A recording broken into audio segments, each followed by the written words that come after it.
오늘 우리가 나눌 은혜 말씀은 사도행전 20장 31절에서 32절까지의 말씀입니다. 사도행전 20장 31절에서 32절 말씀 다 같이 봉독하시겠습니다. 그러므로 여러분이 일깨어 내가 3년이나 밤낮 쉬지 않고 눈물로 각 사람을 훈계하는 것을 기억하라. 지금 내가 여러분을 주와 및 그 은혜의 말씀에 부탁하노니 그 말씀이 여러분을 등이 든든히 세우사 거룩하게 하심을 입은 모든 자 가운데 기업이 있게 하시리라. 아멘. 오늘 말씀의 제목은 든든히 세우사라는 말씀입니다. 오늘 본문은 사도 바울이 에베소 교회를 개척해서 에베소에 있는 여러 교회를 3차 전도여행 중에 개척했습니다. 그런데 이제 예루살렘에 가서 복음을 전하고 거기서 포박되어서 거기서 안 좋은 일이 있을 것 같아서 이제 마지막으로 그 에베소 교회 장로들을 모아서 권면하는 그런 장면입니다. 이 마지막 이별의 장면입니다. 그러니까 이제 다시는 이 에베소 지역의 장로들을 또 에베소 지역의 성도들을 볼 수 없는 그 상황에서 사도 바울이 부탁을 합니다. 그러면서 축복을 하는데요. 말씀이 여러분을 든든히 세워주시기를 원합니다. 3년 동안 제가 밤낮 없이 그렇게 훈계하면서 말씀을 가르쳤는데 이제는 그 말씀이 여러분들을 붙들어 주시기를 원합니다. 바로 그렇게 이야기한 겁니다. 오늘 이 시간 주님께서 이 자리에 오셔서 함께 하시면서 뭐라고 말씀하실까요? 말씀이 우리 선한청지교회를 든든히 세워가기를 원하노라 이렇게 말씀하시지 않을까요? 그래서 이 본문을 선택했습니다. 이 말씀이라는 의미, 이 말씀이 우리를 세워가야 됩니다. 우리가 하나님 중심적인 목표를 가지고 비전을 가지고 가야 됩니다. 사람 중심적인 비전이 아니고 영전의 말씀, 그리고 청지기의 말씀, 그리고 은혜의 복음의 말씀들을 중심으로 우리는 앞으로 나아가야 됩니다. 그래서 말씀이 든든히 세워져 가는 교회가 되어야 되는데요. 3년이라는 시간을 우리가 같이 말씀을 나눴습니다. 그동안 저는 청지기에 관한, 또 영전의 믿음에 관한, 그리고 하나님의 나라에 관한, 그 다음에 영원한 상급에 관한 말씀들을 나눴습니다. 그런데요, 이 3년이라는 물리적 시간은 별 의미가 없습니다. 3년이라는 시간보다는 우리의 변화의 시간이 더 중요한데 3년이라는 시간보다 우리의 마음의 변화가 더 오래 걸립니다. 그러나 마음의 변화가 더 빨리 갑작스럽게 마음만 바꾸면 우리는 3년이 아니라 30년의 변화도 한 번에 이룰 수 있습니다. 3년이라는 물리적 시간이 얼마나 덧없는지, 그것이 큰 의미가 없는지를 저는 성경을 통해서 찾아봤습니다. 예수님과 함께 했던 제자들, 3년 동안 예수님을 따라다녔습니다. 열심히 예수님과 함께 사역하면서 동고동락하면서 함께 먹고 함께 자고 그렇게 가족처럼 지냈습니다. 그런데 그 3년 동안 제자들과 예수님은 동상이몽을 꿈꿨습니다. 자, 예수님께서는 하나님의 나라를 꿈꿨지만 제자들은 자기네들의 이익과 영달을 꿈꿨습니다. 그래서 결국 나중에는 그 가치관이 맞지 않는 장면이 나옵니다. 예수님이 예루살렘에서 대제사장들과 서기관들에게 넘겨져서 십자가에 죽임을 당할 것이다. 그러나 3일 후에 살아날 것이다 이렇게 말씀하셨을 때 제자들은 서로 다투면서 자기네들의 그 이해관계를 요구합니다. 이해관계에 따라서 요구하는데요. 마가복음 10장 35절에 보면 세베대의 아들 야고보와 요한이 주께 나와 여짜오되 선생님이여 무엇이든지 우리가 구하는 바를 우리에게 하여 주시기를 원하옵나이다. 지금 제자들이 예수님에게 요구하는 것은 내가 원하는 것을 해 주시옵소서 이겁니다. 지금 예수님께서 죽음을 이야기하니까 본전 생각난 거죠. 내가 이제까지 주님을 열심히 따랐는데 내가 원하는 거 하나 주시지 않고 지금 이대로 가시면 안 됩니다. 바로 그런 마음이 생긴 거예요. 그래서 자기네들의 자리를 요구합니다. 마가복음 10장 36절에 이르시되 너희에게 무엇을 하여 주기를 원하느냐 여짜오되 주의 영광 중에서 우리를 하나는 주의 우편에 하나는 좌편에 앉게 하여 주옵소서. 이렇게 자신들이 원하는 좌의정 우의정 되게 해달라고 요구합니다. 그럴 때 예수님께서 10장 38절에 보면 예수께서 이르시되 너희는 너희가 구하는 것을 알지 못하는도다. 내가 마시는 잔을 너희가 마실 수 있으며 내가 받는 세례를 너희가 받을 수 있느냐. 예수님께서 3년을 같이 하시면서 복음을 전하셨지만 제자들은 전혀 그 뜻을 따르기는커녕 자기네들이 원하는 것을 예수님께서 해주시기를 그렇게 바라면서 마치 예수님을 나의 수호신처럼 섬기면서 왔다는 거죠. 우리도 3년 동안 열심히 예배는 드렸지만 우리가 원하는 것이 만약에 예수님이 나의 일상의 일들, 내가 원하는 것, 내 건강, 내 성공 이런 것들을 해 주시기를 원한다고 한다면 여전히 그러고 있다면 이것은 지금 제자들과 별로 다를 게 없습니다. 예수님께서 오히려 우리에게 말씀하실 겁니다. 너희가 구하는 것을 알지 못하는도다. 지금 이 제자들은 3년 동안 그렇게 함께 했음에도 불구하고 하나님의 아들과 함께 했음에도 불구하고 변화가 별로 없습니다. 마지막 잡히시던 밤에조차 베드로는 잠들어 있었습니다. 겟세마네 동산에서 기도하면서 깨어 있으라고 했지만 예수님께서 그렇게 말씀하셨지만 베드로는 잠들어 있습니다. 마가복음 14장 37절에 돌아오사 제자들이 자는 것을 보시고 베드로에게 말씀하시되 시몬아 자느냐 내가 1시간도 깨어 있을 수 없더냐. 예수님은 지금 베드로에게 잠시만이라도 변화된 모습을 나에게 보여줄 수 없느냐 그렇게 말씀하신 겁니다. 내가 그토록 하나님의 나라와 영광을 위해서 그렇게 애쓰고 있는데 이것을 함께하는 너희들이 이 뜻에 함께하는 모습을 잠시라도 어떻게 이렇게 보여줄 수가 없느냐 그렇게 책망하신 겁니다. 38절에 보면 시험에 들지 않게 깨어있어 기도하라. 마음에는 원이로되 육신이 약하도다 하시고 마음이 원하면 무엇하느냐 몸이 말을 듣지 않는구나. 주님께서 우리를 그렇게 책망하시는 겁니다. 그렇게 우리가 변화 없는 우리를 향해서 변화가 없는 우리를 향해서 몸이 말을 듣지 않는구나 그렇게 책망하시는 겁니다. 오늘 이 시간 우리가 되돌아봐야 될 것은 우리가 3년 동안 정말 열심히 기도하고 열심히 하나님의 뜻을 따라간다라고 하지만 우리 스스로 내 목적, 내 어떤 영단, 나의 이익을 위해서 주님께 부르짖었다면 이 시간 주님께서 우리에게 그렇게 책망하신다는 겁니다. 우리는 지금 이 시간 변화돼야 되는 그 시간입니다. 만약에 말씀을 따르지 않고 우리의 욕망을 따라서 신앙생활을 한다면 3년이 아니라 30년이 지나도 소용이 없습니다. 30년이 지나도 변화가 없습니다. 그토록 오래된 교회들이 오히려 변화 없는 모습을 요즘 보이고 있지 않습니까? 아무리 30년이고 40년이고 100년이 지난 교회라도 또 그런 성도님들이라도 주님의 뜻에 주님의 말씀에 든든히 세워지지 않으면 전혀 변화가 없습니다. 주님께서 기뻐하는 사역을 할 수가 없습니다. 그러나 깨달으면 3일 만에도 변화될 수 있습니다. 요즘에 그 아이들 수능 준비합니다. 이 아이들이 그러나 변화가 없어요. 수능 바로 직전 전날까지도 노는 건 역시 놀고 또 게으름 피울 거 다 게으름 핍니다. 그런데 수능 날을 하루 거치면서 많은 변화를 합니다. 자기가 얼마나 부족한지를 시험장에서 깨닫습니다. 그리고 수능 다음 날 또 자기의 삶이 이제는 끝났구나. 이제는 내가 원하는 목표를, 내가 원하는 꿈을 현실에서 이룰 수 없다는 좌절감에 또 아주 성숙해집니다. 수능 전날, 수능 날, 수능 다음 날 이 3일 동안 많은 변화를 겪습니다. 그 변화 가운데 아이들은 이젠 고분고분해집니다. 콧대도 낮아지고 제가 갈 수 있는데 아무데나 그냥 보내만 주세요. 이렇게 바뀝니다. 수능 전날까지도 기고만장합니다. 자기는 무대 체질이라는 거죠. 시험장에서 대박 칠 거랍니다. 그러나 수능 다음 날은 완전히 바뀝니다. 이런 변화의 3일 이것이 사람을 많이 성숙시키는 것처럼 제자들도 3년 동안 변화가 없었지만 3일 만에 변화됩니다. 예수님이 돌아가신 날 그리고 3일 후에 부활하신 날 예수님을 만나면서 변화됩니다. 변화의 모든 계기가 무엇일까요? 말씀이 우리를 변화시켜야 되는데 그 말씀은 어떤 말씀이어야 될까요? 예수님 말씀 대신 예수님이 3년 동안 제자들과 함께 하셨지만 제자들은 변화되지 않았습니다. 그런데 부활하신 예수님의 말씀이 전해지는 순간 3일 만에 완전히 바뀌었습니다. 도마는 의심했지만 실제로 부활의 예수님 만나고 완전히 변화됐습니다. 베드로도 죄책감이 컸고 또 예수님을 배반까지 하고 그렇게 부인까지 했던 베드로가 3일 만에 완전히 다른 모습으로 변화됩니다. 3일 만에 완전한 변화를 가져온 말씀은 무엇일까요? 바로 부활의 예수님을 전하는 말씀입니다. 부활의 예수님을 전하는 그 말씀이 사람들을 다 바꾼 겁니다. 제자들 전체가 다 순교하는 그 영광의 자리로 갔습니다.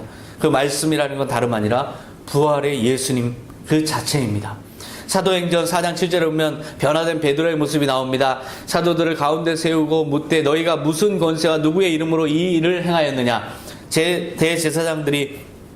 대제사장과 종교 지도자들이 베드로를 세워놓고 신문합니다. 너희가 무슨 권세로 누구의 이름으로 이런 일을 했느냐. 그랬더니 베드로가 벌벌 떨면서 여종에게도 도망갔던 베드로가 그 자리에서 담대하게 이야기합니다. 8절에 보면 이에 베드로가 성령이 충만하여 이르되 백성의 관리들과 장로들아 만일 병자에게 행한 착한 일에 대하여 이 사람이 어떻게 구원을 받았느냐고 오늘 우리에게 질문한다면 10절에 보면 너희와 모든 이스라엘 백성들은 알라 너희가 십자가에 못 박혀 하나님이 죽은 자 가운데서 살리신 나사렛 예수 그리스도의 이름으로 이 사람이 건강하게 되어 너희 앞에 섰느니라. 지금 베드로는 어떤 진리를 붙잡고 있습니까?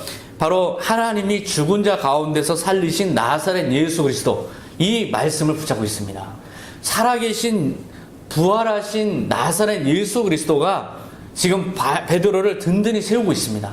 완전한 믿음으로 세워주고 있습니다. 종교 지도자들은 이 베드로에 대해서 위협을 하는데요. 베드로는 19절에 이렇게 대답합니다. 베드로와 요한이 대답하여 이르되 하나님 앞에서 너희의 말을 듣는 것이 하나님의 말씀을 듣는 것보다 옳은가 판단하라. 우리는 보고 들은 것을 말하지 아니할 수 없다. 지금 하나님의 말씀을 듣는 것보다 옳은가 판단하라 할 때 이 하나님의 말씀이 무엇일까요? 베드로에게 마음속에 뜨겁게 역사하며 살아계시면서 자신을 든든히 세워지는 이 말씀은 바로 부활하신 예수 그리스도입니다. 부활하신 예수 그리스도를 믿는 겁니다. 우리가 부활한 예수 그리스도를 믿으면 우리의 기도 제목이 바뀝니다. 우리가 살아계신 부활하신 예수님을 항상 믿고 따라가면 우리의 모든 가치관이 바뀝니다. 지금 부활하신 예수님께서 우리의 성공을 위해서 수호신처럼 우리를 도와주는 분으로 한낱 그런 도깨비 방망이 같은 분으로 우리에게 계실까요? 하나님의 나라를 친히 증거하신 분이 우리에게 뭐라고 말씀하실까요? 너가 무엇을 두려워하느냐? 하나님의 나라가 너와 함께 있다. 그렇게 증거하지 않으실까요? 담대하라. 부활한 나를 전하라. 그렇게 격려하지 않으실까요? 우리는 영원한 존재입니다. 우리는 죽어 없어질 존재가 아닙니다. 부활한 예수님을 우리가 든든히 붙잡으면 우리는 이 사망 권세가 지배하는 세상에서 우리가 끝나고 없어질 존재가 아니라는 것을 믿게 되고 그러면 든든히 세워지는 겁니다. 바로 부활한 예수님을 믿는 것이 우리 3주년 기념 예배에서 가장 중요한 이 변화를 이끌어낼 수 있는 그 계기일 겁니다. 부활한 예수님을 지금 붙잡아야 됩니다. 우리가 부활한 예수님을 붙잡지 않고 놓친다면 그냥 우리의 모든 일상에 도움이 되는 존재 정도로 하나님이 아주 평가절하됩니다. 그리고 도움이 안 되는 하나님은 우리에게 필요 없는 하나님으로 우리에게 마음속에서 잊혀지는 거죠. 그러나 부활하셔서 살아계시며 역사하시는 지금 함께 하시는 예수님을 우리가 강력하게 믿는다면 우리는 영원한 존재로 내 자신을 다시 보게 됩니다. 우리는 영원한 존재로서 죽어도 살아나고 살아서 영원히 주님과 함께 해야 되고 또 우리가 살아 생전에 이 모든 삶의 기회를 가지고 했던 좋은 일들, 주님께 영광 돌렸던 일들로 우리는 상급을 받게 되는 겁니다. 바로 영원한 존재로서 이 시간 믿음을 다시 다잡는 여러분 되시기 바랍니다. 베드로는 이 변화를 통해서 아주 놀라운 일을 합니다. 다비다를 살립니다. 말 못하게 귀신 들린 아이에게서 귀신을 쫓아내지 못했던 베드로였습니다. 그러나 죽은 자를 살리는 역사를 이룹니다. 선행과 구제를 많이 했던 다비다를 살리는데요. 사도행전 9장 40절에 베드로가 사람을 다 내보내고 무릎을 꿇고 기도하고 돌이켜 시체를 향하여 이르되 다비다야 일어나라 하니 그가 눈을 떠 베드로를 보고 일어나 앉는지라. 지금 베드로는 아주 놀라운 사람으로 변화되어 있습니다. 귀신 들린 아이에게서 귀신을 쫓아내지 못해서 꾸중을 들었던 베드로였습니다. 그러나 부활한 예수님을 만나고 부활한 예수님을 말씀으로 받아들이고 부활한 예수님이 현실로 느껴지면서 죽음이 지배하는 세상에서 죽음이 진리가 아니라는 걸 믿으니까 죽은 다비다를 향해서도 일어나라 라고 명령할 수 있는 겁니다. 바로 새로운 완전한 변화를 지금 베드로는 경험하고 있습니다. 든든히 세워졌습니다. 완전한 변화, 3일 만에 일어난 겁니다. 부활의 예수를 만난 후에 육체를 사는 이유는 무엇일까요? 베드로는 이렇게 고백합니다. 베드로전서 4장 2절에 그 후로는 다시 사람의 정욕을 따르지 않고 하나님의 뜻을 따라 육체의 남은 때를 살게 하려 함이라. 이제는 자기의 정욕을 따라서 사는 인생이 아니라는 거죠. 그 전에 예수님을 따라다닐 때 그러지 않았어요. 예수님을 따라다니던 3년 동안에는 자기의 정욕을 따랐습니다. 예수님을 따르지만 사실 자기를 따른 거죠. 자기의 탐욕을 따랐습니다. 그런데 이제는 부활한 예수를 만나고 나서는 자기의 정욕을 따르지 않고 하나님의 뜻을 따라서 육체의 남은 때를 살게 하려 함이라. 이거 얼마나 놀라운 고백입니까? 우리가 지금 살아가는 이 모든 육체의 남은 때가 어떤 의미인지가 완전히 바뀐 개념으로 지금 베드로를 통해서 진술되고 있습니다. 우리가 살아가는 것은 그냥 죽지 못해 사는 게 아닙니다. 우리가 사는 이 시간은 우리에게 주어진 놀라운 특권입니다. 어떤 영물도 이런 기회를 받지 못했어요. 육체의 정욕을 따르지 않고 하나님의 뜻을 따라서 육체의 남은 때를 살 수 있는 기회가 어떠한 영물에게, 어떠한 존재에게도 주어져 있지 않습니다. 인간에게만 주어진 특권입니다. 인간에게만 육체를 거스르는 이 현실을 살아갈 수 있는 특권을 지금 인간에게만 주어졌습니다. 우리가 지금 너무나 힘들다고, 고통받는다고, 이것 때문에 너무 한탄하면서 빨리 데려가십시오, 이렇게 기도하지 마시기 바랍니다. 이 육체의 남은 때, 육체가 거스르는 이 삶을 살 수 있는 이 기회는 어떠한 존재에게도 주어지지 않은, 나에게만 주어진, 지금 이 모든 존재가 그것을 깨닫지 못한다면 나에게만 주어진 특권이라는 걸 깨달아야 됩니다. 이 육체의 남은 때를 가지고 우리는 무엇을 해야 됩니까? 하나님의 영광을 위해서 살아야 됩니다. 이것이 가장 중요한, 가장 아름다운 인생입니다. 우리 부활의 말씀을 따라 사는 삶은 바로 이러한 깨달음을 얻는 삶입니다. 약동하는 생명을 살아가는 삶은 육체에 거스른 이 현실이 나를 거스르고 나를 힘들게 하고 나를 자꾸 넘어뜨리려 하고 내가 너무나 고통스러운 삶을 살지만 이것을 통해서 주님께 영광을 돌리겠습니다, 이렇게 고백하는 것이 가장 멋진 삶이고 상급이 큰 삶이고 정말 진정으로 살아있는 하나님 앞에서 약동하는 생명입니다. 베드로성은 이렇게 이야기합니다. 관성의 법칙을 깨고 약동하는 생명을 살아라. 우리는 관성의 법칙을 가지고 살아갑니다. 우리가 욕망대로 살면 반복적인 삶 속에 마치 기계처럼 그냥 욕망의 기계가 될 수 있습니다. 어제 뉴스에 보니까 한 대학교의 교직원이 교비를 횡령했습니다. 강남의 술집에서 한번 술집을 경험하고 나서 거기에 빠져서 헤어나오지 못해서 교비를 수십억을 횡령해서 그 술집에서 탕진했습니다. 왜 그는 그렇게 계속 살았을까요? 한번 욕망에 그냥 아무 생각 없이 빠져들면 반복적인 삶을 살게 되고 결국 파멸의 길로 가는 겁니다. 자기가 사는 게 아니라 자기가 욕망의 노예가 돼서 산 겁니다. 사는 것 같지만 운명의 노예, 욕망의 노예가 되어서 죽은 인생을 사는 그런 삶을 산 거죠. 우리도 그 틀을 깨야 됩니다. 우리의 욕망이 거스르는 모든 우리를 거스르는 모든 욕망의 틀을 깨고 약동하는 생명을 살아야 됩니다. 그 길은 부활의 예수를 따라서 주님께 영광을 돌리기 위해서 살았던 제자들처럼 그렇게 이 육체의 시간을 주님께 영광 돌리면서 사는 인생을 선택하는 것. 매 순간 내 욕망이 나를 이끌어갈 때 욕망을 잡아 세우고 꾸짖으면서 하나님의 영광을 위해서 나는 그 길을 가지 않겠다, 거부할 수 있는 사람이 약동하는 생명을 사는 사람입니다. 베드로는 이렇게 고백합니다. 전에는 길을 잃었더니 이제는 돌아왔느니라. 베드로전서 2장 25절 너희가 전에는 양과 같이 길을 잃었더니 이제는 너희 영혼의 목자와 감독 되신 이에게 돌아왔느니라. 영혼의 길을 잃어서 양과 같이 길을 잃어서 살아가던 인생이었지만 이제는 영혼의 목자와 감독 되신 부활한 예수 앞에 와서 이제는 진정으로 내가 살고 있다. 말씀에 돌아와서 살고 있다. 부활하신 예수님이 나와 함께 살고 있다. 그렇게 고백하는 겁니다. 3년 동안 예수님을 여러분들이 따라다녔다면 여러분은 어떻게 됐을까요? 여러분이 3년 동안 예수님을 따라다녔으면 지금보다는 훨씬 더 신앙이 좋아졌을까요? 전혀 그렇지 않습니다. 제자들과 똑같습니다. 예수님이 3년 동안에 많은 일을 이뤘습니다. 눈먼 자를 눈뜨게 해주고 병 고쳐주시고 죄 용서해 주시고 새 생명을 주셨습니다. 많은 일들을 하셨습니다. 그리고 3년이 지난 공생의 후에 예수님은 죽으시고 부활하셨습니다. 그런데 예수님이 돌아가실 때 뭐라고 하시냐면 내가 다 이루었다라고 말씀하십니다. 그 다 이루었다라는 그 말씀이 어떤 의미일까요? 만약에 주님이 우리가 원하는 걸 해주시는 분이라면 우리가 원하는 걸 다 이루어 주셔야 다 이루신 거죠. 하지만 주님께서 부활하시고 2000년이 지난 지금도 눈먼 사람 있고 억울한 사람 있고 힘든 사람 있고 우리는 너무나 삶의 고통 속에 있습니다. 그런데 주님은 뭘 다 이루었다라고 말씀하신 걸까요? 주님께서 다 이뤘다라고 하신 것은 요한복음 17장 4절에 나옵니다. 아버지께서 내게 하라고 주신 일을 내가 이루어 아버지를 이 세상에서 영화롭게 하였사오니.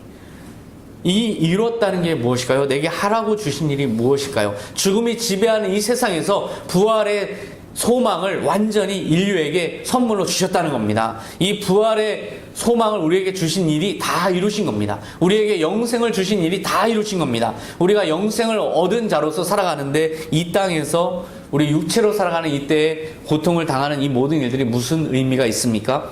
그것은 다 상급에 연결된 우리에게 주어진 시험입니다. 허들을 넘는 운동선수가 허들을 고통스러워하면 되겠습니까? 허들을 뛰어넘어야죠. 잘 뛰어넘고 믿음으로 뛰어넘고 자기에 대한 확신으로 뛰어넘고 노련하게 뛰어넘고 그랬을 때 비로소 승리의 그 지점에서 상을 받게 되는 겁니다. 우리의 인생도 마찬가지예요. 주님은 다 이루셨습니다. 우리가 주님에게 더 많은 것을 요구할 수가 없습니다. 오히려 우리가 바뀌어야죠. 우리가 기도할 때 주님 이것을 이루어 주시옵소서라고 기도하는 것은 이것이 이루어지지 않아서 고통받고 믿음이 떨어지는 나에게 믿음을 주시옵소서라는 기도나 마찬가지입니다. 주님은 그것을 이루어 주시는 그때에 이루어 주십니다. 하지만 우리가 기다리지 못하니까 계속 조바심을 내면서 주님이 계신 거야 안 계신 거야, 이 일이 되는 거야 안 되는 거야, 주님이 들으시는 거야 안 들으시는 거야, 우리가 의심을 품는 거죠. 주님께서는 다 때에 이루십니다.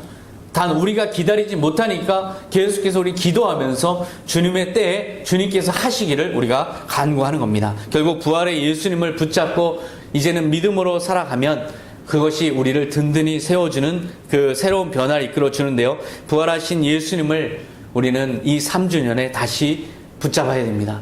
부활한 예수님을 지금 우리가 나눠야 됩니다. 부활한 예수님과 함께 우리는 살아야 됩니다. 이것이 3주년에 맞는 제자들이 3년 동안 변화 없었던 그것을 묵상하면서 우리가 맞는 이 자리에서 우리가 깨달아야 되는 그 진리의 말씀입니다. 바로 부활하신 예수님 우리와 함께 계십니다. 부활하신 예수님을 우리가 붙잡는다면 우리는 지금 이 모든 어려움 때문에 부활하신 예수님을 의심할 이유가 없습니다. 우리가 부활하신 예수님을 믿고 앞으로 부활한 예수님을 전하고 부활한 예수님으로 은평지역을 복음화시키고 또 부활한 예수님으로 한국교회를 갱신하고 부활한 예수님을 전함으로 선한 청지교회의 삶으로 그것을 전함으로 주님께 영광 돌리는 그런 앞으로 또한 이어지는 우리 교회의 여정이었으면 합니다. 말씀으로 든든히 세워지는 교회, 이것이 바로 우리가 나아가야 될 길입니다. 그 말씀이 부활한 예수님을 붙잡는 것이라는 것 모두 깨달으시고 부활한 예수님을 붙잡고 나아가시고 승리하시는 여러분 되시기 바랍니다.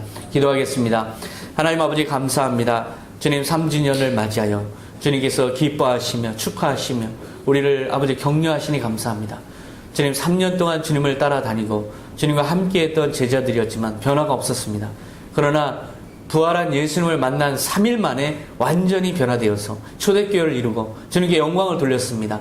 지금 우리가 이 시간 부활한 예수님을 영접하며 부활한 예수님과 함께 지금 새롭게 앞으로 나아가게 하여 주시옵소서. 이제는 죽음이 지배하는 이 세상에서 두려워하며 떨며 주님 믿음 없는 자의 모습이 아니라 이제는 부활한 예수를 믿고 하나님의 나라를 향하여 영전의 믿음을 가지고 청지기 신앙을 가지고 주님 영원한 상급을 향하여 나가게 하여 주시옵소서. 제자들의 변화를 주님 우리도 겪게 하여 주시고 우리도 3일 만에 완전하게 변화되어서 주님께 영광 돌리는 새로운 사람으로 변화되어서 말씀 안에 든든히 세워져가는 우리가 되게 하여 주시옵소서. 감사드리며 예수님의 이름으로 기도하옵나이다. 아멘.